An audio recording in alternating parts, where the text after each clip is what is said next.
adakah dengan itu bermakna maksud Quran sebagai dustur ataupun kitab hidayah itu telah kita capai, ataupun sebaliknya kita je jadi ahli parlimen, jadi menteri, dapat gaji, bolong dalam pemerintahan kan, tapi kehidupan masyarakat daripada peringkat individu, daripada masyarakat dan konteks bernegara dan bernegeri jauh daripada hidayah Al-Quran.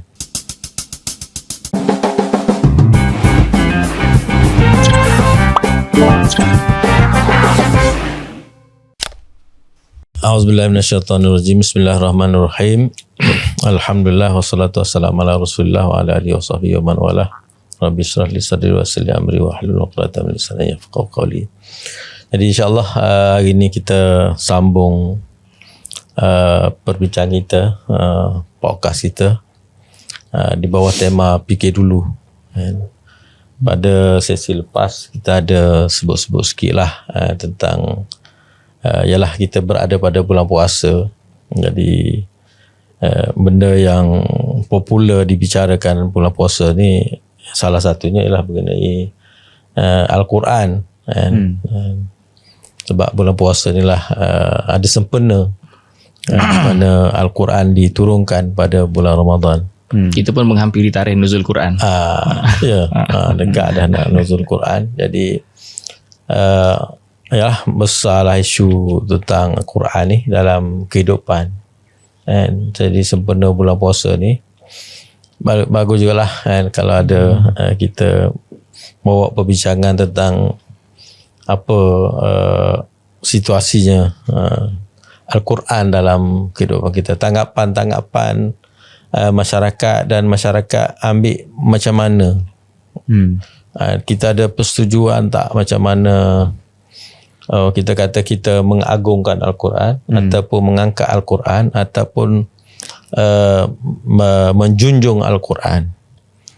Tapi maknanya apa? Adakah kita menterjemahkannya dalam bentuk tadarus ataupun membaca Al-Quran lah sendiri ataupun mentadabur dan sebagainya, ataupun mafhum menjunjung Al-Quran, itu dengan lebih luas lagi dengan meletakkan Al-Quran pada satu posisi yang tertinggi dalam kehidupan, menjadi kayu ukur ataupun neraca dalam menentukan sesuatu.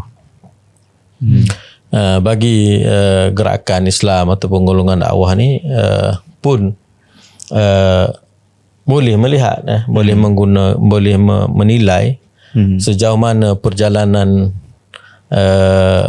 dakwah mereka yang kita dah mula mungkin berpuluh tahun dulu. Mungkin kalau ikut tarikh kejatuhan khilafah tu dah beratus tahun lah.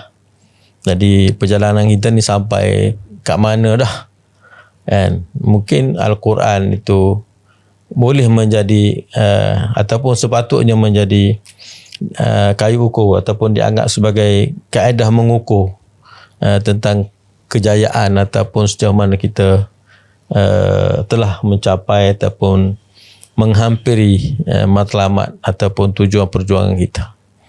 Jadi saya ingat maknanya pandangan kita lah, tanggapan kita, tafsiran kita kepada bagaimana sebenarnya maksud menjunjung Al-Quran ataupun mengangkat Al-Quran dalam konteks situasi kita pada hari ini, dan sama ada kita kehidupan kita sebagai pendakwah ataupun kehidupan kita sebagai manusia biasa, ahli masyarakat biasa, ataupun sebagai pemerintah ataupun sebagai pemimpin ataupun sebagainya. Bagaimana kita berfikir ataupun tak fikir, tak apa-apa kan. Dah apa-apa duduk ulang statement je lah kan. Itu pun jadi macam yang bincang dalam episod lepas. Dia jadi satu benda yang diwarisi, satu slogan ataupun satu amalan yang memang kena buat setiap kali bulan puasa. Contohnya kan. Tapi betul juga macam sebelum ni kita bincang tentang makna beriman dengan ghaib tu kan. Kita kata benda tu biasa dicakap tanpa kita betul-betul cuba fahami sebagainya. Saya rasa betul juga kat sini bila kita sebut tentang beriman dengan kitab. And apa yang kita faham dekat situ kan. Kalau kita mungkin sekarang bahas ada kitab tertentu diturunkan, tapi bagaimana kitab tersebut diterjemahlah dalam kehidupan. Dan biasanya di kalangan pendakwah pun sebut tentang Al-Quran Dusturuna kan. Quran tu menjadi satu perlembagaan kami. Dia bagaimana kita faham perkara tersebut lah. Itu persoalan yang penting lah sebenarnya kita fikirkan. Sebab benda ni mungkin lah betul lah, maknanya sebab benda ni di awal-awal dakwah dulu, zaman dakwah meriah. Zaman dakwah meriah dulu kita kata boleh jadi betul lah zaman meriah. Zaman sekarang ni tak meriah. Kita selalu sebut benda tu. Maknanya mana kita dah seolah-olah define lah kedudukan Al-Quran dalam kehidupan kita. Tapi hari ni macam macam pudar kan. Allah alam lah penilaian orang lain macam mana, tapi nampak gaya tu persoalan tentang kedudukan Quran ni pudar. Dulu saya terfikir dalam ayat Quran yang selepas berceritakan tentang kefarduan puasa tu kan, bila cerita tentang syahr Ramadan unzila fil Quran kan. Cuma saya rasa tertarik dan saya tertanya jugalah sebab kat situ Allah SWT bukan sekadar menceritakan Quran tu turun, tapi Allah letak ada dua, saya tak tahu nak istilahkan sebagai sifat ke perspektif kan. Objektif ke perspektif? Mungkin salah satu lah, tak pasti yang mana. Cuma dekat situ ada dua kat situ kan. Satu hudan linnas. Hudan linnas pun saya dah tertarik sebab ayat tentang puasa kat atas tu adalah ya ayyuhallazina amanu. Tiba-tiba bila cerita tentang Quran, hudan linnas, maksudnya dia lebih bersifat lebih luas. Dan dengan yang kedua adalah al-bayyinat. Dan hudan linnas wa bayyinatim minal huda wal furqan. Tiga lah sebenarnya kan. Ketiga benda tu. Jadi macam mana Allah menggambarkan tentang, kita boleh kata satu tasawur tentang Quran tu lah, pada tiga bentuk tu lah. Satu soalan yang satu untuk respon kepada tu, sebenarnya ia juga bila saya kata mengenai objektif Al-Quran, memang kalau kita tengok secara eksplisit Allah sebut dalam surah Ibrahim, kitabun anzalnahu ilaika litukhrijan nas minadh-dhulumati ilan nur. Maknanya Al-Quran ini turun, maknanya Allah bukan turunkan Rasul sahaja, tapi bersama Rasul itu Quran untuk mengeluarkan manusia daripada kegelapan kepada cahaya. Jadi kat sana, di sana ada satu tujuan utama yang bila Quran itu dibawa untuk jadikan manusia ni, semua manusia, daripada kejahilan, jahiliahnya, kezaliman, kejahatan kepada satu keadaan yang penuh dengan cahaya. Mungkin benda tu yang perlu kita didefinisikan apa benda maksud bila dia pencerahan.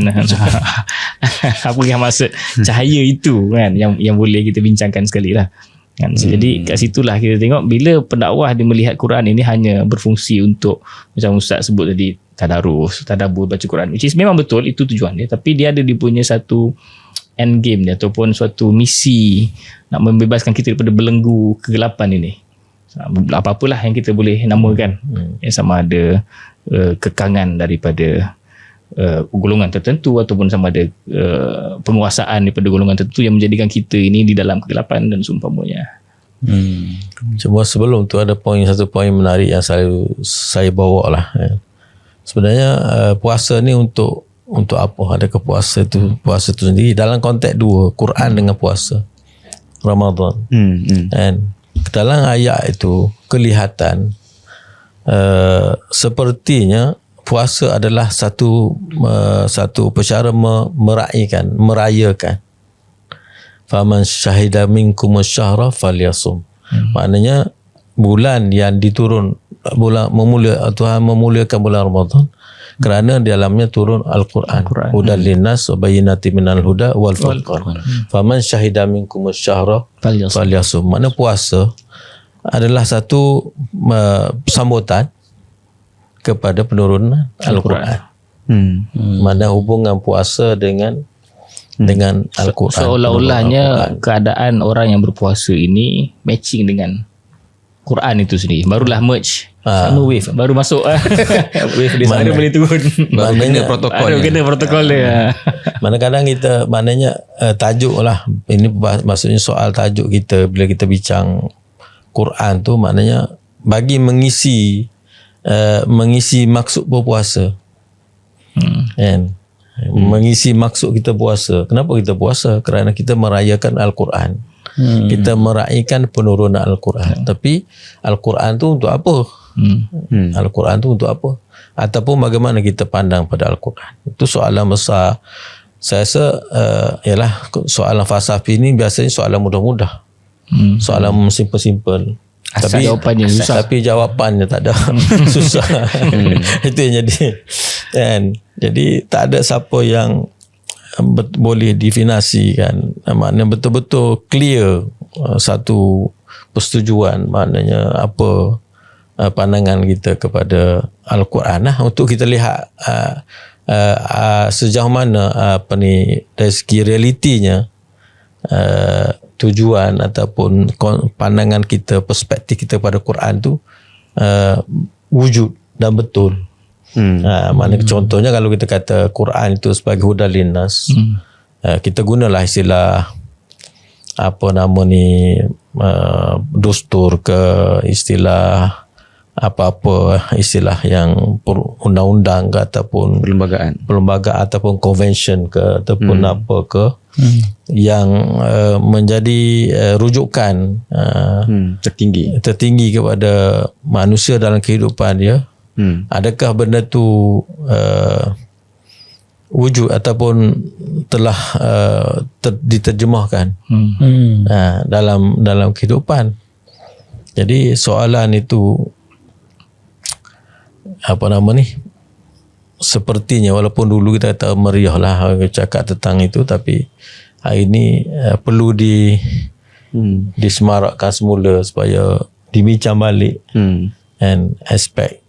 Kadang-kadang orang kata harakah Islamiah ni dah 80 tahun, dah ada setengah negeri 40 tahun macam kita Malaysia kan. 80-an dulu kita meriah lah kan. Tapi lepas tu macam negara lain juga, lepas tu berkembang masuk politik, masuk itu, masuk ini, last ada yang jadi menteri, ada yang jadi ahli parlimen, jadi itu, jadi ini, ada yang merintah negeri. Tapi adakah itu maknanya menjadi ukuran kepada kejayaan? Adakah dengan itu bermakna maksud Quran sebagai dustur ataupun kitab hidayah itu telah kita capai? Ataupun sebaliknya, kita je jadi ahli parlimen, jadi menteri, dapat gaji, bolong dalam pemerintahan kan, tapi kehidupan masyarakat dari peringkat individu, daripada masyarakat dan konteks bernegara dan bernegeri jauh daripada hidayah Al-Quran. Kan? Jadi macam mana, macam kita pun sesak jugalah kan. Maknanya tak menuju kepada jalan yang betul. Macam Ustaz kata dulu ni masuk politik ditinggal beg kat sini, dibawa beg orang lain. Masa masuk politik cakap nak bawa Quran ni, dah menang, contohnya dah naik atas nombor 1 dan sebagainya, Quran tu jadi personal reading sajalah. Kan, mungkin dia tak tinggal Quran, tapi Quran tu jadi macam akhirnya pergi balik pada peranan kecil yang biasa orang buat untuk dia baca, penenang hati, pengubat jiwa dan sebagainya lah. Tu mungkin yang biasa berlaku kot. Nah, dia yang sedihnya tadi itulah, maknanya perbincangan tu hilang, perbincangan ataupun wacana tentang Quran tu hilang. And tidak lagi orang bincang maknanya aspek-aspek kehidupan ini, maknanya sejauh mana dia ambil kira. Maknanya bila kita bentang belanjawan ataupun bentang apa-apa prestasi dalam kehidupan kita lah, secara resmi ke tidak resmi, kita tak letak ukuran tu kita dah mendekati Al-Quran ataupun tidak. Tak. Jadi kiblat perbincangan tu beralih ke tempat lain. Jadi secara automatik hala tuju kehidupan kita pun beralih pada arah yang lain. Pandangan saya Ustaz, mungkin nak menggambarkan apa yang Ustaz sebut ni, biasanya jadi yang saya perhatilah, mungkin kalau orang lain tak nampak ataupun nampak yang lain, Bila nak contoh nak bincang belanjawan, bincang dasar dan polisi dan sebagainya, kemudian nak kata benda ni macam mana kita nak kata kita ni mengikut Quran dalam melaksanakan Islamik lah istilahnya. ataupun Islamik dan sebagainya. Dia jadi ada dua kelompok yang saya perasan. Yang pertama, dia akan melihat benda tu mesti Tampal. sebiji, macam tu. Sebiji secara literal lah, bahasa mudahnya gitu. Yang kedua, yang dia mengambil, dia kata yang penting apa rohnya di situ. Apa rohnya di sebalik itu. So masalah kedua-dua ni, saya roh tengok tu pun roh mati dah. Maknanya tak berhubung dah dengan jasad. tak, ni dakwaan lah. Dakwaan dia. Dakwaan dia kata ini tujuan, hikmah, apa-apalah di sebalik apa yang ada tu. Jadi yang pertama ni, bila dia sebut gitu, tak selesaikan masalah pula. Maknanya dia kata inilah dia yang Quran nak. Tapi bila kata kalau pun apply apa yang dia buat tu, jadi polisi, jadi dasar apa semua, tak penuhi pula keperluan manusia dan menjadi masalah sebagainya. Yang satu lagi ni pula, bila dia pergi tengok roh, hikmah sebagainya, dia dapati rupa-rupanya ni lah yang Barat telah pun dipikirkan oleh pemikir Barat. Bahkan mereka telah mengeluarkan model, telah mengeluarkan blueprint yang cantik daripada roh yang sama ni. Jadi akhirnya dia kata, rupa-rupanya kita ni sama sebenarnya mencari kebaikan yang sama dengan pemikir-pemikir yang ada. So akhirnya dia point sini, dia nak cari yang seorang dia nak mencari apa falsafah sebenar, yang seorang lagi mencari apa model sebenar. Kedua-duanya sesat. Jadi macam saya sebut, akhirnya pergilah kepada yang telah pun wujud dan sedia biasanya daripada Barat lah. Betul ke macam tu apa yang berlaku? Benda, sebab tu kita kata benda ni kena fikir semula. Sebab kita tengok dua-dua approach tu, dia pada permulaan diungkapkan nampak cantik niatnya, niatnya dan nampak ungkapan tu, terma tu, tetapi dia tidak berpijak kepada manhaj keilmuan yang benar, betul, yang benar. Jadi pengembangan kepada mafhum itu tidak tepat. Jadi bila sampai satu tahap, jadi dia sumbak, dia tak boleh apply. Sangkut. Contohnya lah, bila kita kata wa anihkum bainahum bima anzalallah bla bla bla semua kan, bila nak apply dia pergi pada hudud. Tapi sebelum tu lagi dia bercakap tentang benda tu dengan mafhum pemerintahan. Wa anihkum bainahum bima anzalallah pemerintahan. Tapi hukum tu pemerintahan, hukum pemerintahan. Bila turun lagi pada diperincikan lagi, dia jadi hudud, undang-undang. Bila turun lagi jadi RUU. Akta satu je. RUU 355. Yalah. Maknanya dalam undang-undang tu satu je juzuk lagi. Lepas tu RUU 355 pun tak boleh buat. Jadi sumbak. Kan? Itu satu naratif, realiti yang berlaku lah. naratif kefahaman lah yang dah dibina. Jadi itu mungkin penyebab kepada wacana ni tidak berkembang dan dilihat relevan lah. tidak relevan nampak. Macam dah tak boleh nak cakap apa. Macam bila nak bukan awak hudud potong tangan apa benda semua rejam semua tu. Mula-mula cakap lagu tu lah. Tapi bila dah turun pergi buat sampai RUU 355. Betul tak? Masa 355 pun tak boleh jalan. Lalah kita cakap good governance je lah. Bila cakap good governance, jadi sama pula dengan grup satu lagi tu. Satu mazhab lagi tu, dia cakap maknanya kita nak adil. Keadilan itulah yang sebenar. Kan? Buat lagu mana pun tak kisah. Tak mestinya ikut syariah. Sebab kita nak nak tegakkan keadilan. Keadilan tu lebih, maknanya nilai-nilai universal yang keadilan tu, itu sebenarnya yang Quran minta. Itulah yang hak sustain kepada substance kepada sustain lain sikit jadi itulah sebenarnya lah dia kata yang itu lebih Islam daripada, sebab tu dia kata orang kafir yang mati masuk syurga bersama dengan orang Islam, sebab kat situ tu dia dah jadi kononnya adil lah. Iman dia tu dah jadi iman politik.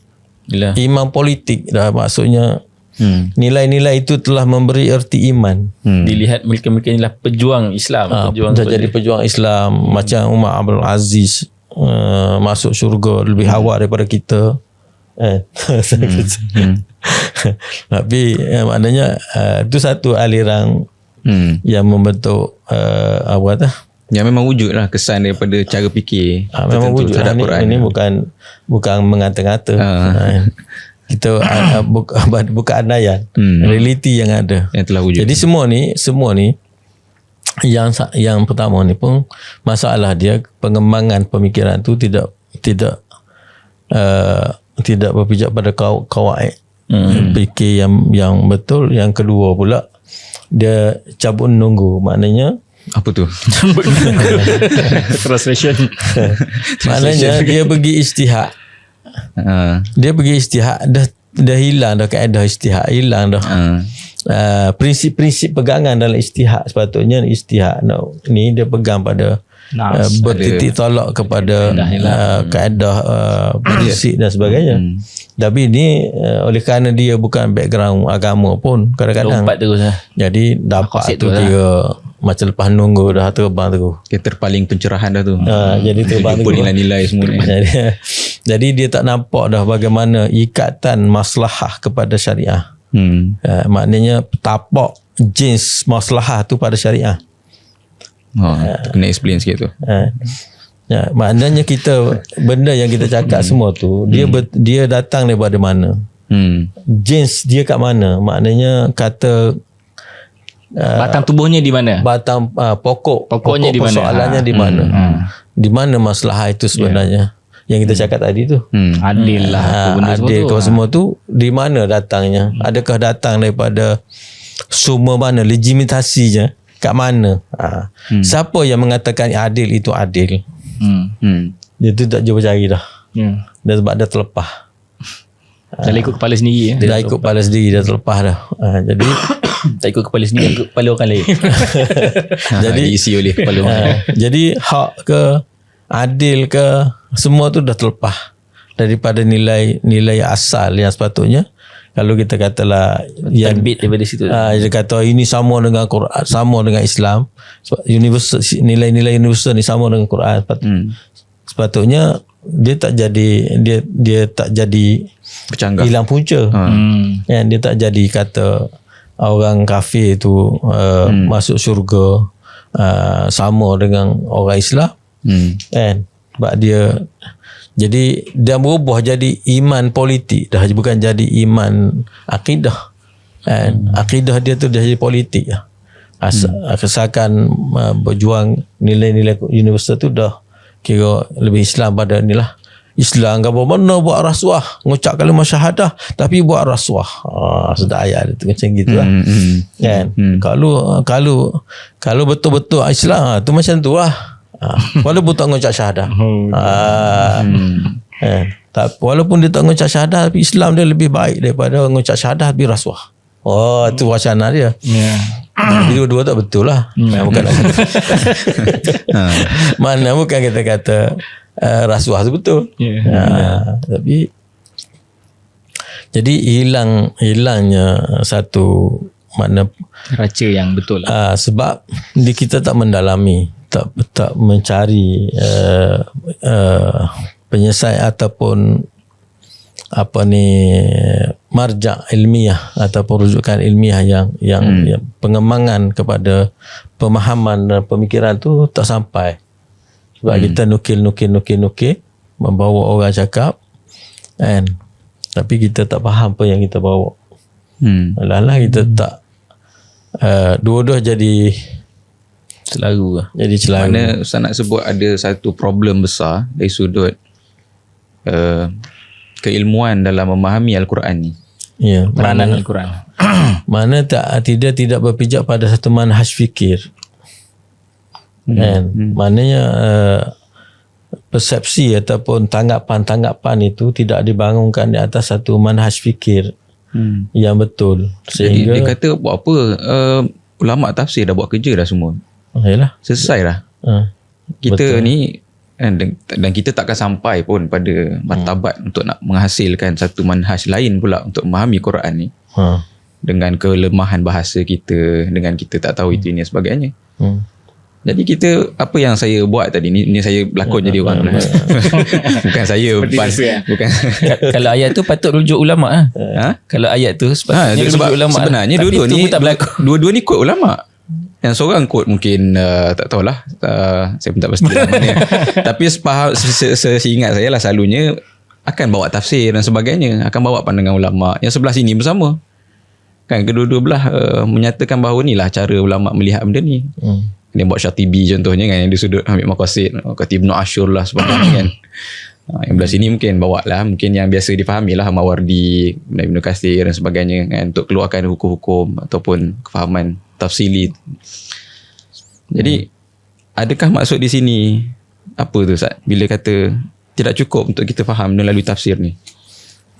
Yalah, ini maknanya orang kata apa, masing-masing punya tanggapan lah. Tapi yang menghukum betul tak betul tu realiti. Dan hakikatnya apa yang kita tengok tadi tu realiti lah. Betul tak? Lagi satu boleh jadi orang tu dia quote yang dia nak je. Yang banyak lagi yang dia tak quote. Jadi kalau kata bagi pandangan saya lah, maknanya benda ni orang kata apa, dunia berubah ataupun realiti berubah. Pandangan kita kepada realiti tu mestilah selari dengan realiti yang baru yang kita nak tangani, nak hadapi. Jadi bila kita betul lah kita kaedah ijtihad, mengambil hukum dan memahami, mengeluarkan hukum daripada nas tu ada memang ada. Tapi bila pergi pada implementasi, pada realiti dan pada keadaan, memahami dalam bentuk keadaan dan sebagainya, kita masih gagal. Masih gagal untuk kita bawa contoh yang lama. Macam mana kita bawa pandangan Mawardi ke siapa ke, kita nak apply zaman sekarang. Boleh tak nak apply, nak pasal macam mana nak apply tu. Itu poin dia, poin besar dekat situ. Jadi ramai di kalangan kita ni jadi naqilu fiqhin, bawa fiqh, dan dia tak faham pun realiti. Sebab tu kita tengok dulu awal-awal dulu ada satu maknanya tahalluh dengan orang kafir, tahalluh dalam konteks politik, dah jadi kafir contohnya. Dia ditangkap sebagai kufur.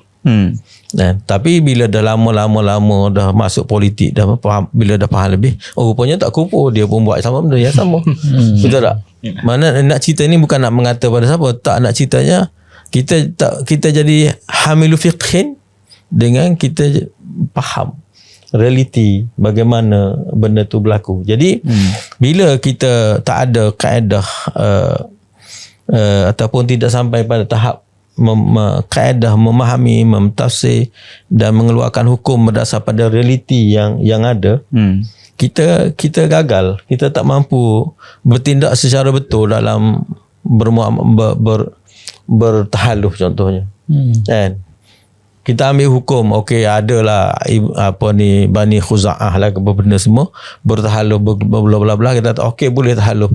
Tapi kita tak faham fiqh tahalluh tak apa. Kan? Fiqh tahalluh tu macam mana dia harus dilaksanakan. Apa yang boleh, apa yang tak boleh. Apa kesan yang harus dihindarkan. Kan? Mana yang muhkamat, mana yang tidak muhkamat, yang boleh contohnya kita kata mengangkat orang kafir sebagai pemimpin. Kan? Bertahalluh tak ke mana pun, tapi jangan sampai tahap mengangkat orang kafir jadi pemimpin. Contohlah. Jadi pemahaman ini seharusnya keluar daripada satu bentuk ijtihad, satu bentuk i'mal fikri, dan memahami maqasid, bagaimana harusnya dia berlaku. Bila faham benda ni, pergi pada implementasi. Boleh tak tahalluh dengan orang ni? Tahalluh dalam situasi begini boleh tak kita tahalluh dengan orang ni? Kan? Yang menyebabkan orang kafir yang memusuhi Islam tu jadi pemerintah. Boleh tak? Kan? Yang memerintah secara langsung ataupun tidak langsung, menguasai kepimpinan negara, membuat polisi dan melaksanakan. Jadi benda ini kalau dia tak faham, kan, macam tadilah nukil, kan, apa ni masalah hayat aulia dan sebagainya, kita kata okey, tahalluh apa namanya haram dan kafir. Jadi satu bab huru-hara kat situ, sebab bila dah turun pada realiti dia kena bertahalluh, sangkut. Dan bila dia bertahaluf pula, bila tu satu dah sangkut, bila bertahaluf, katalah dah berubah, dah faham, nak bertahaluf, apa maqasid dan apa mahazir ataupun dawabit dalam bertahaluf, pun tak faham juga. Kan? Satu masa dulu ada orang yang kelompok lah yang mengatakan semua ayat walak dalam Quran tu mansukh. Dimasukh dengan ayat rahmah lil alamin saja. Wa ma arsalnaka illa rahmatan lil alamin, semua menasahkan ayat walaupun ayat tu ayat muhkamat. Kan? Menasahkan. Oh ini advance lagi lah. Jadi itu ya, mengalahkan semua mufassirin. Yang saya cakap itu cabut nunggu kan. Jadi istihad. Mana dia? Jadi istihad. Panjang syarah satu cabut nunggu. Maknanya dia pergi istihad sampai lagu tu. Kan? Jadi apa tujuannya? Kemudian bila dia terlibat dalam tu, ni contohlah, nak bawa contoh macam mana celarunya pemikiran kita ni. Dah oleh kerana orang kafir je memerintah, kita sebahagian daripada pemerintahan, kita kata kita dah capai dah matlamat. Kita dah tahqiq matlamat iqamat daulah Islamiyah hakikatan. Kan? Sekarang ni pemerintah Islam. Bukan dulu bukan pemerintah Islam. Sekarang pemerintah Islam. Jadi apa yang membezakan dulu dengan sekarang? Kan? Padahal pada realitinya sekarang lagi teruk daripada dulu. Betul tak? Tapi oleh kerana kita terlibat di situ, mungkin kita jadi ahli parlimen, mungkin jadi menteri seorang dua, kita kata okey, sekarang dah negara Islam. Dulu bukan negara Islam. Jadi masalah pemahaman macam mana hidayah Al-Quran itu tidak sebenar-benar memberi panduan ataupun rujukan dalam dia bertindak ataupun berfikir. Jadi kat sini Ustaz boleh kata dia sebenarnya kita sebutkan tadi tu manhaj fikir dia yang hilang tu kan, pada dua sudut lah. Maksudnya secara sistematik ataupun secara tersusunnya bagaimana dia boleh menggarap makna Al-Quran, dan juga secara sistematik bagaimana dia boleh faham realiti yang ada pada hari ini. Kedua-dua tu berlaku satu kelompongan lah. Jadi ada yang jadi pengambilan daripada nas Quran secara bermudah, ataupun mentarifkan realiti secara simple, secara tak faham. Jadi benda tu jadi masalah. Jadi bila dia kata ini yang Quran kata, betul ke kan? Realiti yang kau nampak betul ke sedemikian? Betul lah. Dan maknanya bila kita pergi, contohlah kita pergi pada kita nak tahqiq apa, apa yang kita nak realisasikan. Kita nak realisasikan, kita nak capai kebahagiaan, kita nak capai keadilan, kita nak capai kemakmuran dan sebagainya. Tapi adakah dengan gaya, dengan cara itu kita telah capai? Jadi kalau tak capai, adakah kita nak salahkan Quran, nak salahkan hidayah kerana kita buat benda tu seolah kononnya base kepada Quran. Al-Quran. Tapi realiti tujuan Al-Quran tu tidak wujud dalam realiti, tidak dicapai, memang tak boleh dicapai impak kepada pelaksanaan dasar itu. Bahkan maknanya orang contohnya, kalau tujuan penglibatan politik itu ataupun penglibatan dalam sistem itu untuk mengangkat kalimah Allah menjadi lebih tinggi, kan? Patutnya jadi adakah kalimah Allah akan telah menjadi lebih tinggi dengan cara itu? Hakikatnya tak jadi lebih tinggi.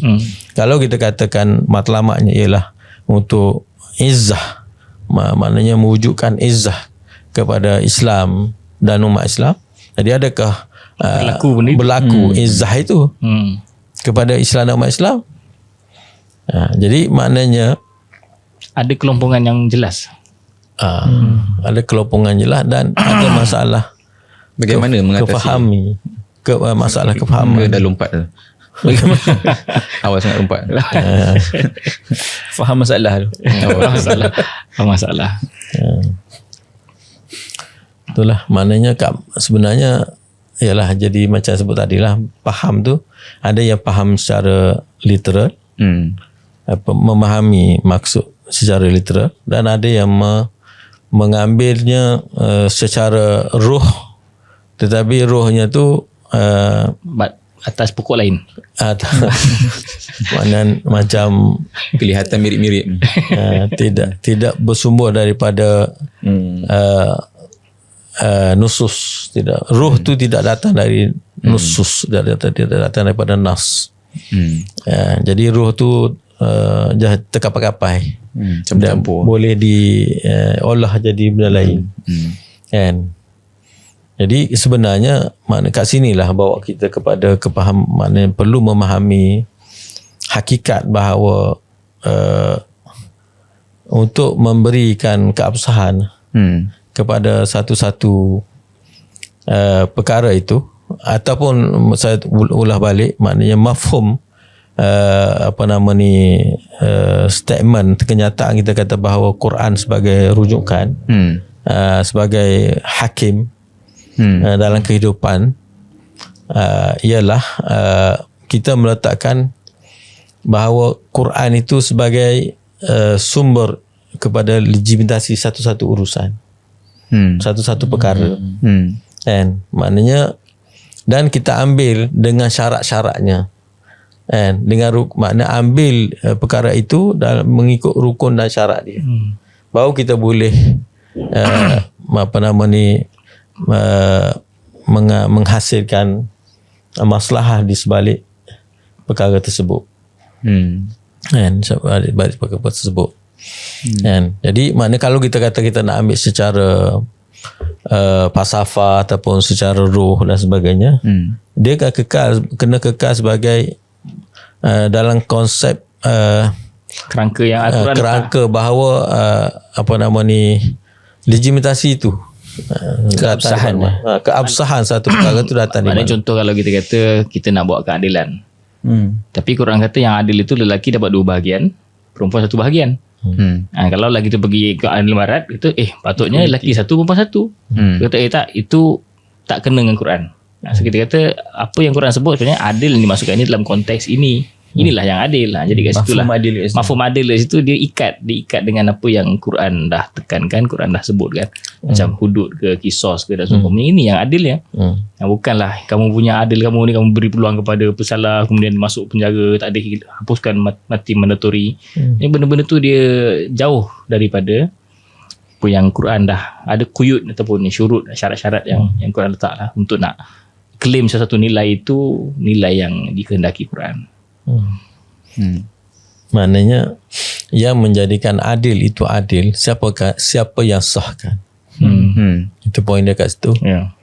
And sebab bila apa yang berlaku dalam masyarakat kita, semua orang kata bercakap adil, bengong orang. Kan? Orang ni bercakap adil, orang ni cakap adil, tapi dua-dua bercanggah. Dua-dua lain, macam mana boleh ada 2 adil? Mana yang betul?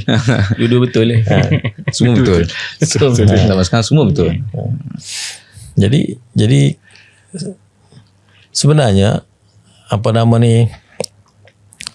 inilah mungkin intipati permasalahan yang berlaku. Ya, tapi ini boleh kita katakan agak jarak lah sikit. Maknanya perbincangan tu agak ke depan sikit lah. Untuk melihat dari segi syariat tu, dari segi hak legitimasi itu pada Tuhan, pada Allah, pada syariat. Maknanya yang menghukumkan benar atau salah, sahih ataupun tidak sahih, hak ataupun batil adalah syariah. Kat sini yang kata-kata, maknanya kalau kita nak simpul-simpulkan, dia bersimpul dekat situ, tu nyacang dia. Tapi betul juga, cuma lepas tu masing-masing cakap masalahnya ada banyak interpretasi kepada syariah tu. Yalah, jadi siapa boleh claim dia berautoriti? Dia lah faham benda ni absah secara syar'i, maknanya syariah inilah yang syariah nak, dia claim macam tu. Seorang pun claim macam tu juga, tapi lain-lain. Dia masalahnya sebab semua main tepi kan. Semua main tepi, dia tak cuba masuk dalam kajian syariah tu sendiri. dan tidak mendalami metodologi kajian syariah itu sendiri. Macam mana syariah boleh sampai kepada paksi hakimiah legitimasi itu. Dia mungkin kita, dan dia, kalau kita tengok, kalau kita buat mengkaji betul-betul, kan, bila dikatakan betul itu betul, maknanya dia adalah memihak kepada maslahah yang nyata kepada kepentingan manusia.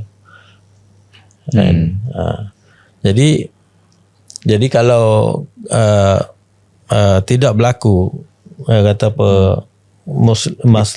masalah yang nyata kepada kepentingan masyarakat manusia itu, maknanya di situlah orang kata apa dakwa-dakwi dan sebagainya. Jadi kata tapi nak sampai kepada kesimpulan itu, dia mestilah melalui jalan panjang,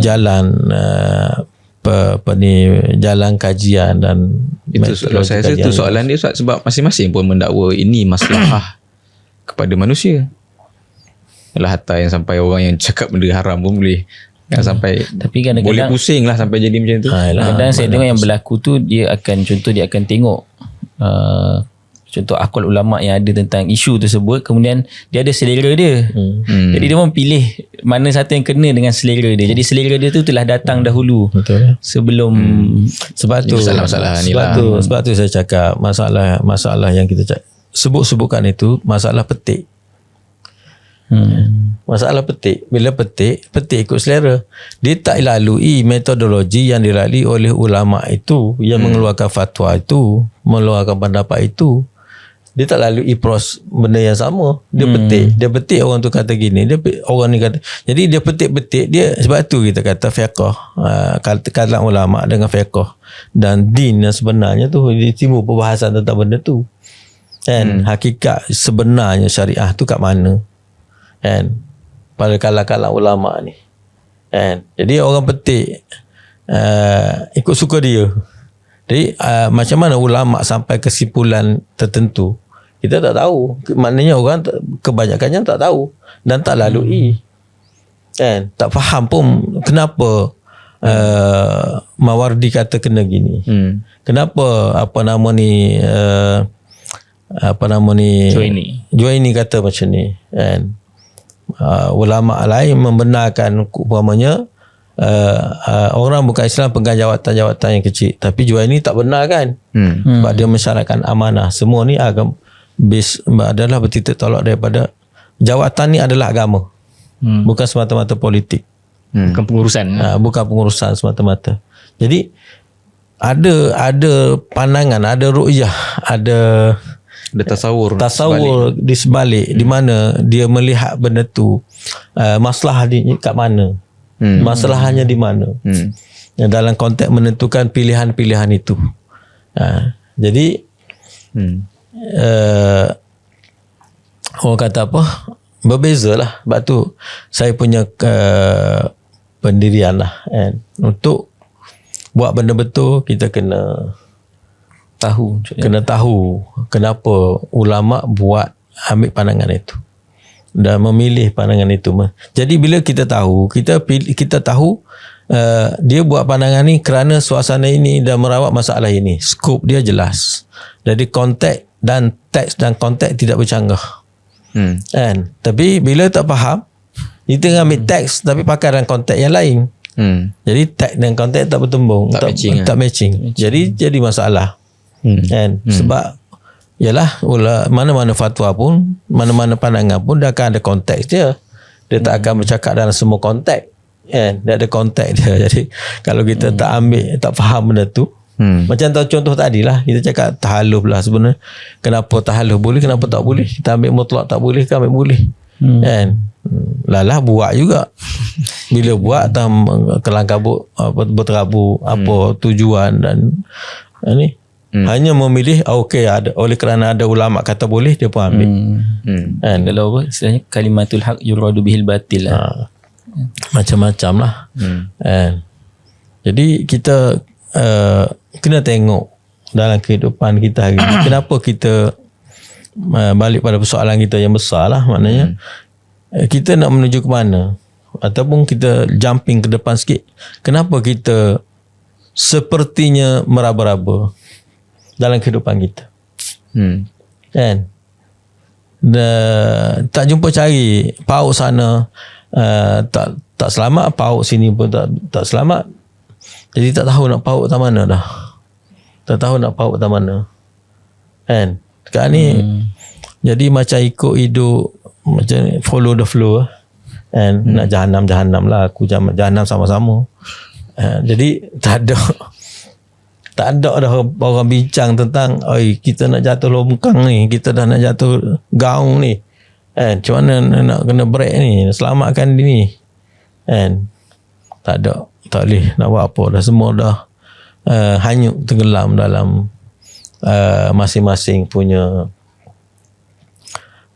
Jadi maknanya kita kena balik semula tengok, menjadikan Al-Quran tu sebagai ukuran, sebagai neraca, sebagai siku. Maknanya ini kita menuju ke arah yang betul ke tidak. Kita nak tahu kita sedang menuju ke arah betul ke tidak. Tengok amalan dalam kehidupan kita ni dalam semua aspek menepati kehendak Al-Quran ataupun tidak, menuju ke arah apa yang dikehendaki oleh Al-Quran ataupun tidak. Kan? Saya rasa timbul soalan, semua orang yang mendengar tu tanya soalan yang saya tanya tadi lah. Faham macam mana? Maknanya ayat tu nampak simple. Dan dia patah balik juga sebenarnya kepada masalah yang awal tadi. Sebab masing-masing kata kami sedang cuba memenuhi kehendak Al-Quran juga. Kalau yang masih lagi ni lah, yang memang sekadar jual kat mulut tu soalan lain lah, kita tolak tepi. Ni maknanya yang cuba secara ikhlas pun dia kata buat ayat rahmat ni. Memang saya bukanlah, saya tak ada kepentingan politik lah katalah, tak tahulah kan. Saya memang sebenarnya faham Quran suruh buat macam ni. Itulah yang saya usahakan ni. Yang ustaz kata tak betul, yang ustaz kutuk-kutuk saya tu, ni bukan saya, orang tu lah. Sebenarnya saya tengah ikhlas untuk cuba memenuhi kehendak Al-Quran. Tu je, saya punya hasrat tu je. Jadi kat mana salah saya tu, kaedahnya tu? Itu yang menjadi soalan dia tu. Kalau dia betul lah. Kalau ini balik debate, kalau dia soalan tu, kalau dia betul, dia boleh tunjukkan mana yang tepat tu. Yang dia kata dia dah ikut Quran tu kat mana tepatnya. Sama ada dari segi secara literal ke ataupun secara maksud ke. Cuba tunjukkan. Tunjukkan. Ekonomi, politik, ataupun pendidikan, ataupun sistem masyarakat, hubungan kemasyarakatan. Buat jalan kira, tunjuk jalan kira, buat jalan kira dan bagi markah. Boleh, tak susah sana, tak susah mana. Kalau katalah politik, kita katalah untuk meninggikan kalimah Allah, simple. Simple je, tak payah buat falsafah banyak pun. Sekarang ni kalimah Allah tinggi ke tidak, buat indeks, macam dulu ada satu istilah indeks syariah, maqasid syariah, 90%. Indeks syariah tak buat ke Ustaz? Tinggi dapat. Tapi kita tengok macam tak kena A plus ke B minus. Macam mana boleh kata ni maqasid ni? Betul lah. Sekarang ni kena maknanya buat betul-betul. Okey, kita ni sekarang dah memenuhi kehendak syariah dah semua sekali aspek kehidupan kita. Boleh dakwah, tapi adakah syariah akan menjadikan kita huru-hara macam ni?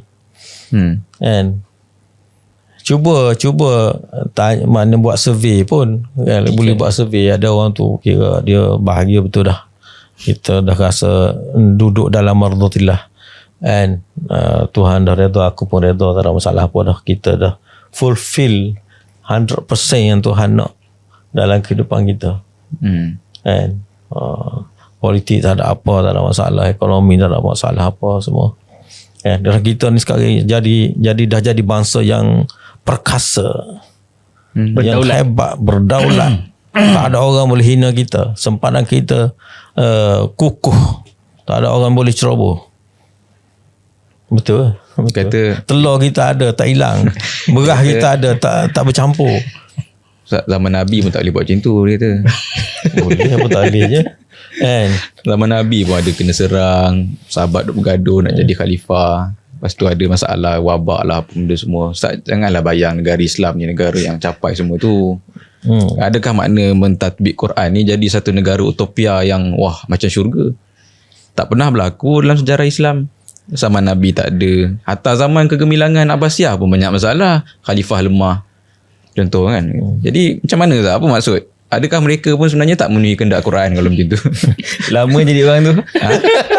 Lama jadi Sebab orang kita tak bawa orang lain datang sini. Saya terpaksa jadi orang lain. Kalau tak nanti syok sendiri pula. Benda tu boleh bentang lah kalau dia kata yalah. Kalau kita tengok dalam sejarah kita, dalam sejarah Islam, umat Islam, pemerintah Islam sangat peka tentang kedaulatan negara dia. Dan sangat faham tentang penyebaran agama Islam, memperluaskan pengaruh hidayah kepada seluruh dunia. Kan? Soal kita bincang, ada kebincangan sikit sebanyak, kadang-kadang adalah maknanya lebih dos dalam penceritaan tu, tetapi tidak sampai menenggelamkan hakikat ataupun pencapaian yang telah dicapai, sama ada di bidang keilmuan, di bidang jihad, di bidang apa benda semua. Kan? Maknanya sampai satu tahap ialah menguasai 2/3 dunia kan. Maknanya satu tahap lah pencapaian yang tinggi kan, yang satu perolehan yang, dan kita ada catatan kejayaan di zaman-zaman tertentu yang ini ikut sejarah lah, catatan sejarah. Kita ada benda yang tak dicatat ataupun dicatat dan sebagainya, kita berpandu pada catatan sejarah. Mana zaman-zaman Umar sampai pada kita lah.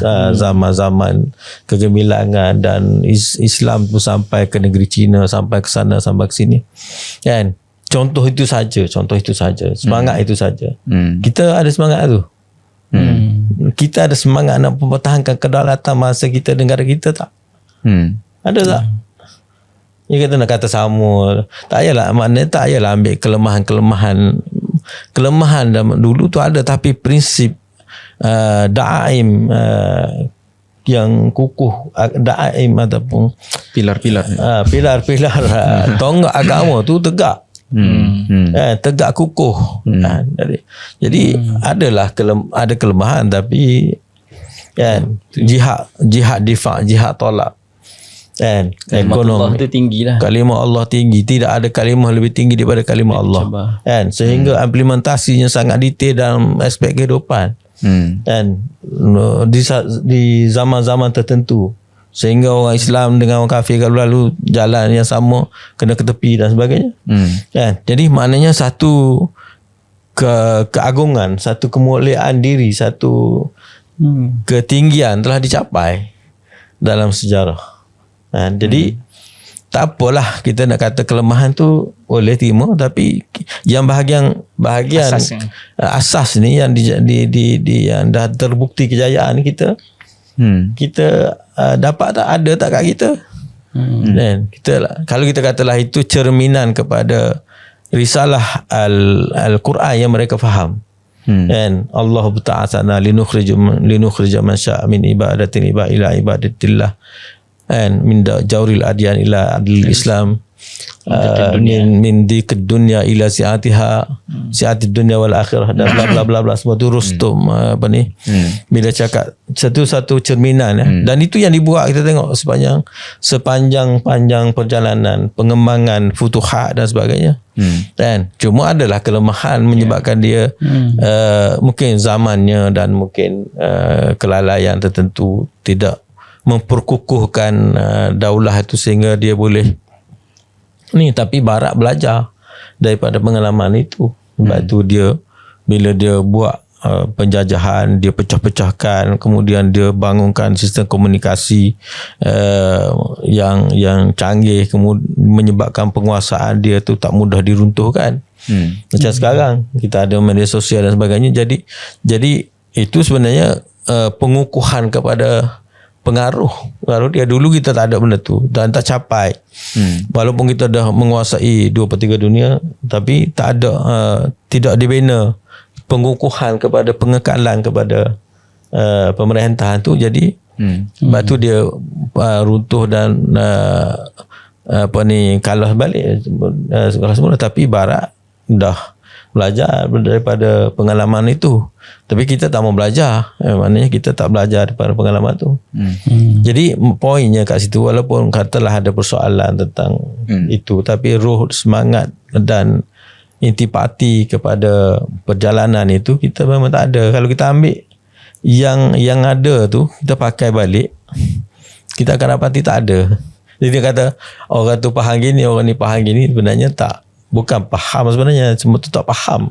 Okay, saya boleh kongsikan saya macam dalam kajian saya time ketika mana master, saya buat kajian tentang sejauh mana kedudukan Islam di Malaysia. Dan antara metod ketika itu saya interview. Dan ketika itu, dan saya letak ada 3 kayu ukur lah. Satu melihat pada sudut perlembagaan, melihat pada sudut sejauh mana implementasi dalam dasar kerajaan, dan yang ketiga sejauh mana dalam masyarakat. Jadi bila saya nak faham sejauh mana kedudukan Islam pada sudut dasar dan polisi kerajaan, saya interview satu pihak autoriti lah. Dan pihak yang dilihat autoriti di Malaysia menjaga kepentingan Islam dan sebagainya di Malaysia lah. Okay. Kemudian bila saya tanya tu, saya tanya tentang sebab biasa orang akan sandarkan kedudukan Islam di dalam perlembagaan tu kukuh. Yang bila dinyatakan Islam sebagai agama besar, satu benda yang jelas. Cuma saya nak faham macam mana pada sudut dasar dan polisi tu, adakah badan berautoriti ni mempunyai satu panggil apa, kuasa. Contohnya kalaulah datang apa-apa dasar daripada kerajaan yang bertentangan daripada kehendak Islam dan sebagainya, adakah badan ini boleh merubah ataupun mencabar, menghalang dan sebagainya. Dan dia memang cerita, dia cerita secara terus terang, dia kata memang tak ada kuasa tersebut. Yang walaupun dia kata sebagai badan berautoriti terhadap agama Islam, tapi peranan dia terhadap dasar dan polisi, dia hanyalah mengimplementasi bila mana kerajaan ada satu kehendak tentang dasar Islam yang tertentu. Jadi saya tanya direct tentang contoh tentang isu arak dekat Malaysia. Adakah boleh badan ini nak mencabar dan sebagainya kan? Dia kata tak boleh, tak ada kuasa tersebut. Jadi dia pada hanya sudut pelaksana dasar sebenarnya, bukan pada sudut boleh membetulkan kerajaan dan menjaga dan sebagainya lah. Sebab tu yang sering digambarkan kepada kita rakyat Malaysia kan, maksudnya bila ada badan ini, jadi kedudukan Islam di Malaysia ni akan boleh terjamin dan sentiasa terjaga seolah-olah sedemikian lah kan. Tapi bila realitinya jauh lah daripada makna-makna tersebut lah. Maknanya kalau kita boleh katakan kat situ, mana dasar ya ataupun dalam kertas implementasi itu tidak menterjemahkan maksud. Jauh lah nak jadikan rujukan utama ke tak? Jauh. Maknanya sebenarnya tak ada pun hakikat sebenar kepada benda tu. Tapi digambar seolah dia menjaga, dia mengawal dan sebagainya. Sebenarnya dia tak ada kapasiti tu pun. Atau kalau kata ambil makna yahkum bima anzalallah tu dalam bentuk tu pun tak ada pun sebenarnya. Itu pun dah satu yang agak kecil dah, tapi itu pun tak ada juga. Berlaku. Tak sebenarnya berlaku lah pun. Jadi maknanya kalau macam kita tadi tu, mana isi ataupun inti kepahaman realiti secara konstruktif ataupun secara binaannya, kan, apa benda tu, bila kita nak jadikan dia sebagai ukuran sejauh mana wujudnya benda tu dalam realiti yang sebenar, kan. Saya pandangan rasa maknanya kita perlu kepada pembaharuan lah, dari sudut cara fikir kita dan dari sudut keilmuan kita dalam memahami Al-Quran. Dia maknanya bukan kita diskredit tafsir-tafsir kan. Setengah tu tengok dia kata dah tak valid terus. Tu pun ekstrim. Tu pun dia tak faham jugalah. Maknanya itulah satu authority yang juga sampai pada kita kan, dan membawa kepada kita ilmu-ilmu tertentu.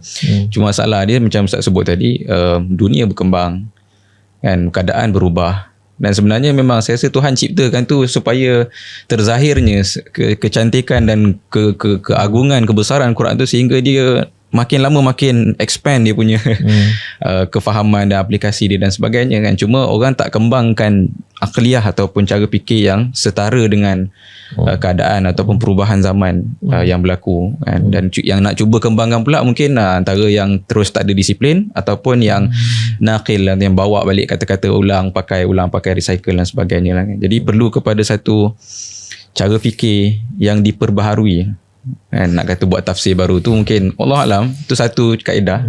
Dia mungkin lebih asas lagi, dia panggil akliyah tu. Bina akliyah tu. Binaan akliyah. Itu mungkin itu lebih asas lagi. Saya tertarik ada satu kata-kata, ada kata-kata semalam saya dengar. Quran sebenarnya tak pernah diturunkan untuk suruh di-apply ayat tu sendiri.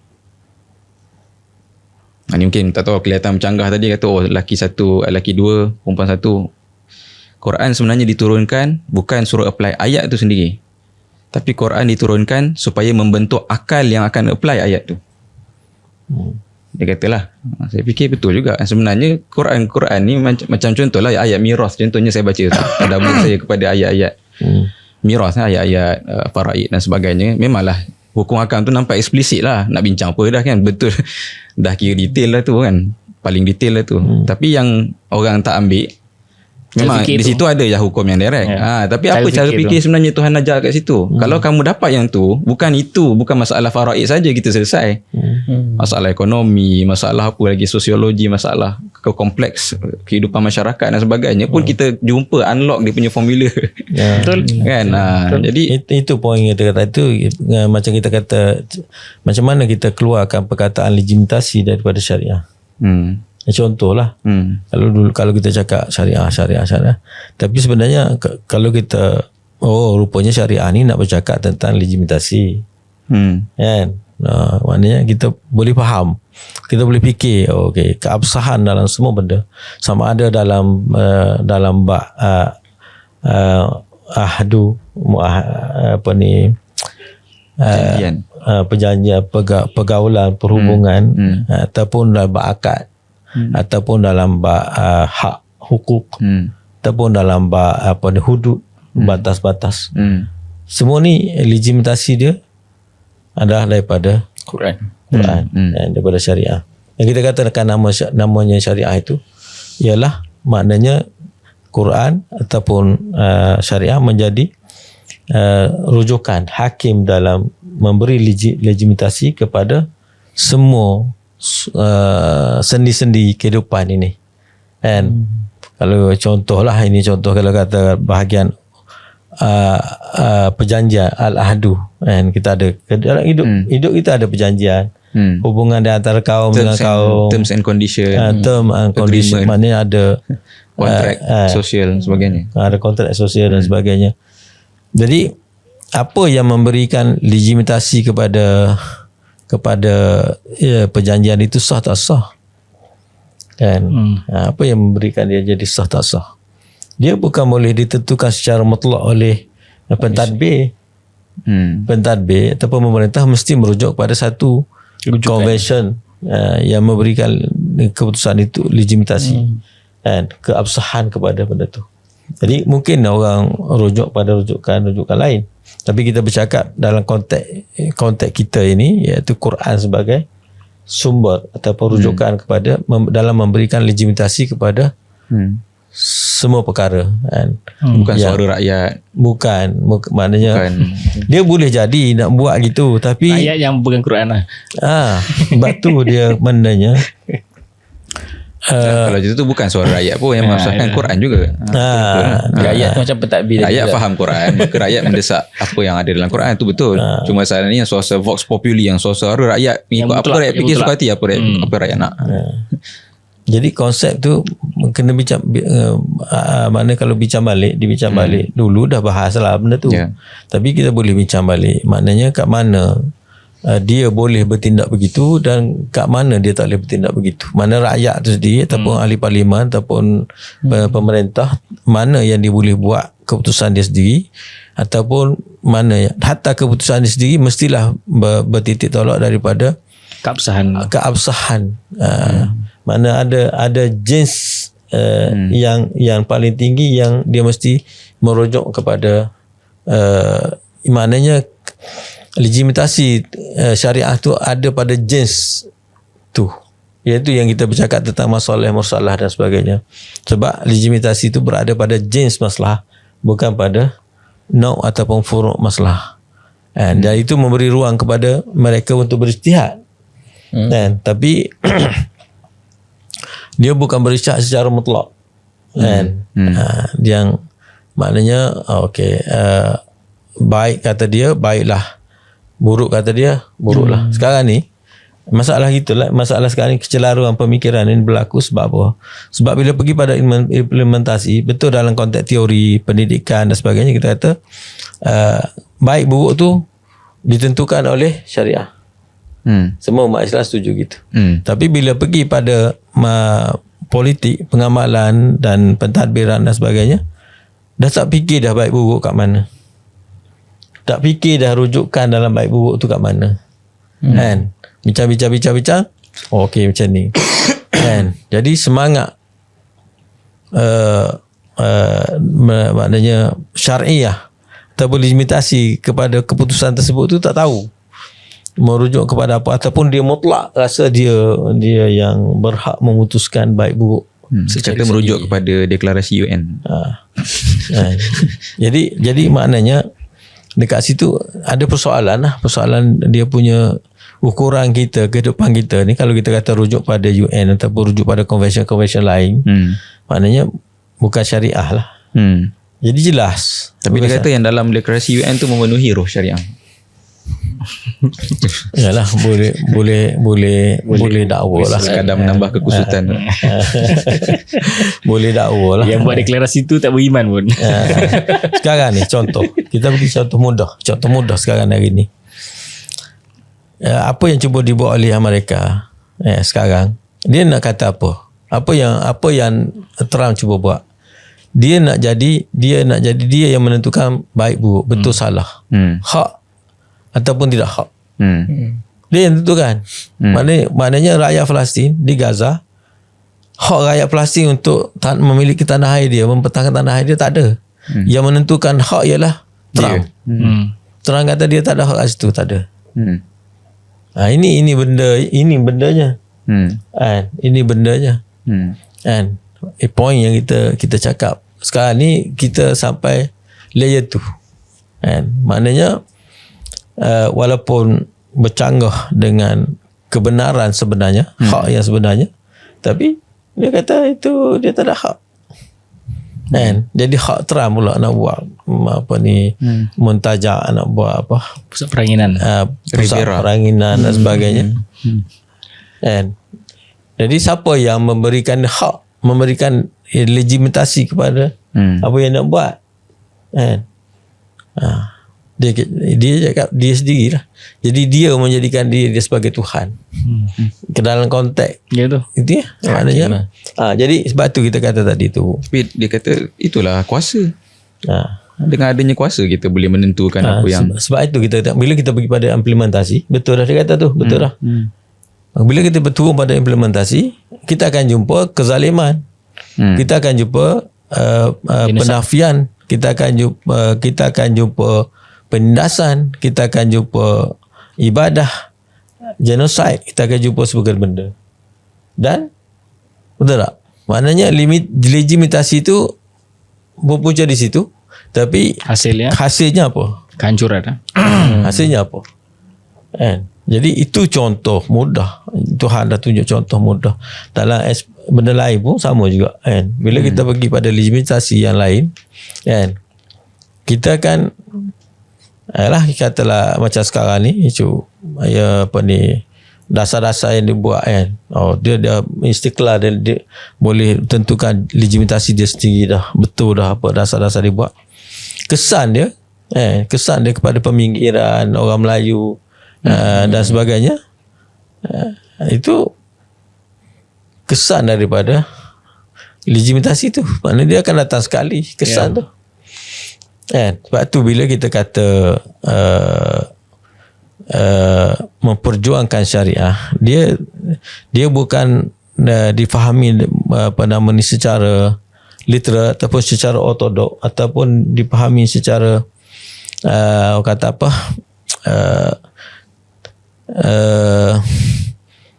nukilan-nukilan yang tidak dapat dipahami maslahah ataupun tidak dapat dipahami kepentingan kepada nukilan tersebut, pada keputusan tersebut. Mana bila kita kata sepatutnya macam ni, legitimitas maksudnya bila keputusan itu berasas pada legitimasi berasas kepada syariat, mana kesannya begini. Boleh nampak kita bukan retorik. Kan, bukan bercakap based on retorik, not syariah, not itu, not ini, not ni. Kesan jadi macam mana pun tak kisahlah, asalkan nak syariat. Bahkan itu yang saya selalu sebut juga, bila kita buat membuta tuli gitu, kesan negatif, berlaku kesan negatif kepada pelaksanaan tu. Bila berlaku kesan negatif pada pelaksanaan, memberi ruang kepada musuh-musuh Islam mengatakan, oh ini Islam buat cara Islam, tapi buruk hasil dia. Buruk hasil dia sebab salah kita juga, kan? Sebab kita implement dengan cara yang salah. Kan? Jadi maknanya kalau kita ulang balik, maknanya mafhum, kita tengok sejauh mana dalam masyarakat kita ni, maknanya nak ukur lah kita ni menuju kepada Al-Quran ataupun tidak. Kita tengok kuasa legitimasi dalam masyarakat kita ni berada pada tangan siapa. Sama ada di bidang-bidang al-ahdu, Uhud, hubungan di antara kaum-kaum ataupun hubungan di antara kelompok-kelompok, kan. Mana kita ni dalam kehidupan masyarakat ni kita ada ahdu. Kita ada perkongsian bersama yang kita setuju hidup, nilai hidup yang bersama. Betul tak? Kita bersetuju atas nilai hidup bersama, menghormati, toleransi dan sebagainya. Semua ni dihormati ataupun tidak, ataupun dah hancur lebur, dikoyak rabakkan dalam kehidupan kita ni, sehingga orang tidak rasa selesa, tak rasa aman, tak rasa tenang kerana nilai-nilai al-ahdu, kehidupan kita bermasyarakat itu telah tidak dihormati. Contohlah, ataupun dalam konteks hubungan rakyat dengan kerajaan. Begitu juga dalam bidang akad dan uqud, dan masalah jual beli, masalah kontrak, dan berlaku penindasan, berlaku monopoli, berlaku itu, berlaku ini di sebalik. Kan, adakah benda tu di-apply secara betul? Sejauh mana benda dalam uqud kita mengikut dalam memutuskan apa-apa bentuk akad, kita merujuk pada legitimasi yang betul, yang dibenarkan oleh syariah, kan. Jadi kalau kita buat benda betul ikut syariah, maknanya kita uqud kita ni menjamin hak, dan maknanya tak ada orang rasa bila dianiaya, bila bermuamalah akan ditipu, akan hak dia akan terlepas, mungkin tak pasti lagi, tak terjamin dan sebagainya. Kan? Jadi dia rasa tak selesa, tak aman, dia rasa tak terjamin. Tak terjamin apa. Jadi kerana syurut-syurut ataupun syarat-syarat uqud yang sepatutnya menjamin ataupun memelihara kepentingan pihak-pihak dalam bermuamalah tidak dijamin. Lihat berpihak dalam kad tersebut. Maknanya kita kata, kalau ikut syariah okey dah, kalau ikut undang-undang tak okey. Kalau ikut undang-undang. jadi ada dualisme dalam perkara yang sama. Begitu juga kalau kita kata dalam bab hukuk, kan, hak-hak, mazalim dan mahkamah, perundangan dan sebagainya, sejauh mana dia menjamin, maknanya bila merujuk pada legitimasi tertentu syariah ni, maknanya aspek ini pun boleh telah menjadi aman dan terjamin dan sebagainya. Begitu juga dalam soal hudud ataupun batas-batas sempadan di antara golongan dengan golongan lain kan. Jadi dalam syariah benda ni ada, benda ni didetailkan, benda ni didefinisikan, dan dia ada prasyarat, rukun dan syarat dia kan, untuk memenuhi kehendak-kehendak syariah kan. Jadi kalau implementasi kita kehidupan ni merujuk kepada semua aspek ini dan betul, mungkin kita boleh nilai dekatnya kita dengan Quran. Tetapi penilaian dekat dengan Quran tu bukan dinilai dalam markah kosong, tapi dinilai dalam kualiti hidup kan. Boleh dilihat kepada kualiti hidup, dilihat kepada kemakmuran, dilihat kepada kemajuan, dilihat pada kemuliaan, dilihat kepada izzah kan, dilihat kepada pencapaian keilmuan dan sebagainya kan. Jadi hasil daripada kita melaksanakan Al-Quran, ataupun kita pandangan kita pada Quran itu betul dan kita melaksanakannya secara betul, maknanya dapat dilihat kesannya kepada kehidupan kita. Maknanya kita boleh tahu bahawa kita sekarang sedang menuju kepada hala tuju yang betul, dan kita akan dapat menikmati janji-janji yang dijanjikan oleh Tuhan. Lau anna ahlal qura amanu wattaqaw lafatahna alaihim barakatim minas sama', kan, maknanya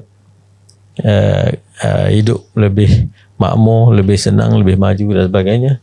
Jadi tidak rasa takut penindasan, tidak tak aman, gelisah dan sebagainya tidak berlaku dalam kehidupan kan. Jadi baru kita boleh nampak ini mungkin contoh gambaran macam mana kita nak tahu kita sedang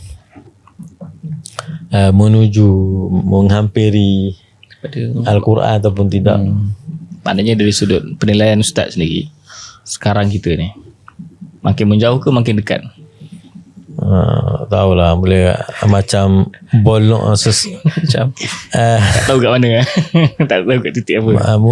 Nak kata ada hala tuju ke tidak tu kan, sebelum nak ukur lah, boleh nak ukur dia menuju ke tempat yang ada hala tuju ke tak. Tidak ada tujuan lah maknanya sekarang ni. Paling awal lagi tak ada tujuan, tak boleh nak define. Kalau orang boleh define, okey lah, nice lah kan. Kita sedang menuju kepada sikit lagi nak mendekati hidayah kan Al-Quran tu, nak menepati kehendak-kehendak Al-Quran tu. Ulama pun ramai mari kan. Jadi dah dekat lah kita. Mungkin tu dah dekat ada tujuan lah. Dekat ada tujuan. Tapi terbalik pada soalan asas kita lah. Maknanya soalan yang paling ni kita dah cakap sebagai contoh dan sebagai bayangan lah kepada kepahaman tu. Tapi soalan yang lebih awal tadi, macam asas-asas tu kita fikir tak, ataupun kita ada tak nilai tuju begitu untuk menilai perspektif begitu untuk menilai hala tuju kehidupan kita kan. Ataupun kebanyakan kita ni jalannya lah kan. Baca Quran satu hal, kehidupan ni satu hal. Kehidupan ni menuju ke mana pun kan. Bahkan mungkin ialah kebanyakan orangnya dia tak sempat nak fikir lah. Nak kata salah tu tidak lah, tapi keadaan yang ada, tekanan yang ada tu tak menyebabkan dia sempat berfikir. Dan kemungkinan pun orang-orang atasan politik ni pun tak mau orang berfikir. Jadi bolehlah kan, kira capai lah tu, kira okey dah, kita ni bagus dah. Tapi kalau kita sebagai orang falsafah mementingkan mencari kebenaran, kita akan berfikirlah kan. Kita kena kaji lah, fikirlah, kena jawab soalan. Itu je poin dia, jawab soalan.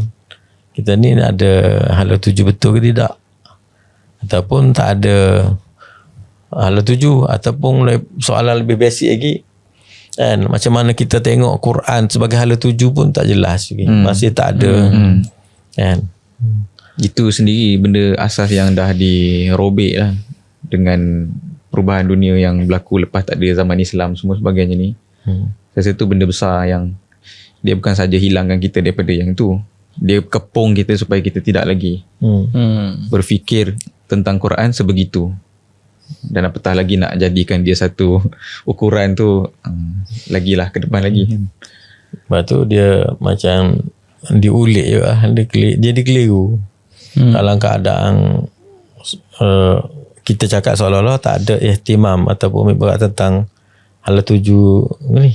Tapi dalam masa sama kita cetak Quran banyak. Cetak Quran, buat musabaqah, bagi isbat bayaran kepada para hufaz. Nampak? Ini dia kita memuliakan Al-Quran. Jadi keliru lah masyarakat jadi keliru ni. Kita muliakan sebenarnya, tapi itulah maknanya saya tu kepung tu, maksud saya tu, satu yang memang dia rosakkan makna dah apa, satu lagi menyebabkan kita salah faham makna. Dah terkepung kat situ, so kita dah tak payah fikir, dah lah selesai, okay, consider done. Jadi tak ada orang sebenarnya yang susah lah sebenarnya. Saya rasa apa yang Ustaz sebut hari ni benda-benda yang nak kata asing lah, boleh kata asing lah tadi kan. Dah asing lah, mungkin satu masa dulu gerakan Islam mungkin bercakap begini, tapi sekarang dah jadi asing. Dan jauh sebenarnya daripada orang untuk fikir balik macam tu. Nak sampai ke situ, dia tak tahu lah. Saya terfikir nak keluar daripada kepungan berfikir tu sendiri dah satu. Orang kata tahfiz bertambah. Itulah. Dia atas kepungan ini terbina satu bentuk tertentu dalam memahami Al-Quran dengan interaksi yang menyebabkan kita rasa betul. Tapi akhirnya bila patah balik pada persoalan-persoalan yang ditimbulkan tadi, kita sendiri dah nampak jauh ni nak tarik keluar tu kan, dengan semakin besar perubahan dunia yang berlaku semua ni. Betul lah tu sedikit. Jadi kesimpulannya kita masalah besarnya tak fikir lah. Maknanya tak sempat nak fikir, ataupun tak ada kesungguhan ataupun untuk berfikir. Dan ada orang tu maknanya sampai negatif, memandang berfikir ni negatif. Berat, susah. Dia jadi semua benda nak fikir ke? Jadi susah nak fikir semua. Jadi negatif pula bila ajak berfikir ni. Falsafah payah nak faham lah apa benda semua kan. Jadi tak apalah kan. Masing-masing dengan dia punya kemampuan lah kan. Tetapi ada hari tu saya pergi Terengganu, simbol soalan macam ni lah. Soalan kita nak fikir macam mana, susah fikir falsafah ni. Macam mana ni kata kan, kita bukan nak fikir falsafah. Saya cakap kat dia, benda yang paling mudah sebenarnya falsafah ni kan. Falsafah ni kita nak cari kebenaran, cara-cara mencari kebenaran cakap kan. Dan dalam kehidupan kita ni yang paling penting sekali, aktiviti paling penting sekali, cari kebenaran dulu sebelum kita buat kan. Pastikan benda nak buat tu betul kan. Takkan itu susah dalam ni entah buat apa kan. Tak fikir dulu buat benda betul, mana hidup begitu je kan. Kalau faham benda betul macam ni, tak susah pun falsafah. Sebab kita dalam semua benda kita kena faham apa yang betulnya kita nak buat. Betul tak? Jadi takkan nak buat tak kisah betul salah. Dan satu lagi, kalau kembangkan lagi persoalan dalam Quran, intipati pada Quran tu sendiri, saya cakap tadi, ialah menyeru kepada mencari kebenaran. Ada ke persoalan lebih besar dalam Quran, lebih besar daripada itu, lebih basic. Anda baca Quran banyak-banyak, ulang khatam banyak kali, tak faham bahawa Quran itu mengajar kita supaya mencari kebenaran. It's simple. Anda kata anda dukung Quran, junjung Quran kat Quran, apa benda anda tak mau cari kebenaran? Apa maknanya anda kat Quran, anda junjung Quran, besarkan Quran? Kan? Jadi fikir-fikirkanlah. Kan? Dia kata Quran suruh ikra' je Ustaz. Itu tujuan itu tujuan kita bercakap tentang menjunjung Quran tapi tak mau cari kebenaran. Jadi kita insyaAllah ke penghujung, jumpa lagi pada Salam Nuzul Quran, insyaAllah. Salam Nuzul Quran insyaAllah, dan junjung Quran sekali. Wabillahi taufiq wal hidayah. Assalamualaikum warahmatullahi wabarakatuh. Waalaikumsalam.